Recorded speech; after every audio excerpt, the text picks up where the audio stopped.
தேனி ஊத்தம்பாறையில் சக ஊழியர்களின் கோயில் திருவிழாவுக்காக வந்த மதுரை பேரையூர் ஆப்பக்கரை கிராம வருவாய் அலுவலர் காட்டாற்று வெள்ளத்தில் அடித்து செல்லப்பட்டு பலியான சம்பவம் சோகத்தை ஏற்படுத்தியிருக்கிறது. கூடுதல் விவரங்களை செய்தியாளர் யுவராஜ் வழங்க கேட்போம். யுவராஜ், வணக்கம். இந்த சோக நிகழ்வு எப்படி நடந்துச்சுன்னு சொல்லுங்க. வணக்கம். சக ஊழியரின் கோயில் திருவிழாவிற்கு வந்த பேரையூர் ஆப்பக்கரை கிராம நிர்வாக அலுவலர் மதுரை வீரன் ஊத்தம்பாறை ஆற்றில் குளிக்க சென்ற போது காட்டாற்று வெள்ளத்தில் அடித்து செல்லப்பட்டு பரிதாபமாக உயிரிழந்துள்ளார். சுமார் 1 கிலோமீட்டர் அப்பால் கிடந்த உடலை தீயணைப்பினர் மீட்டு பரிசோதனைக்காக காணாவலுக்கு அரசு அனுப்பிவிட்டனர்.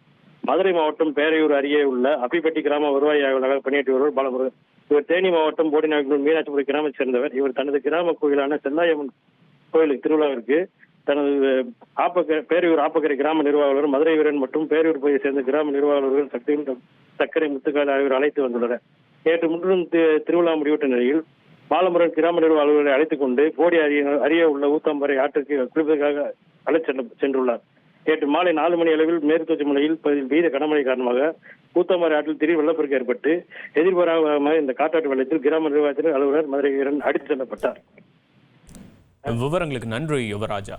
1,23,00,000 மனங்களை வென்ற தந்தி டிவி யூடியூப் சேனல். தவிர்க்க முடியாத தம்ப்நெயில்ஸ், கலக்கலான கான்டென்ட்ஸ். நீங்களும் இந்த குடும்பத்தில் இணைய இப்பவே சப்ஸ்கிரைப் பண்ணுங்க. அசுரபலம் கொண்ட எங்கள் டிஜிட்டல் கரங்களில் உங்கள் விளம்பரங்களை சேர்க்க வாட்ஸ்அப் பண்ணுங்க. 8939888838. Email advtv@dttv.in.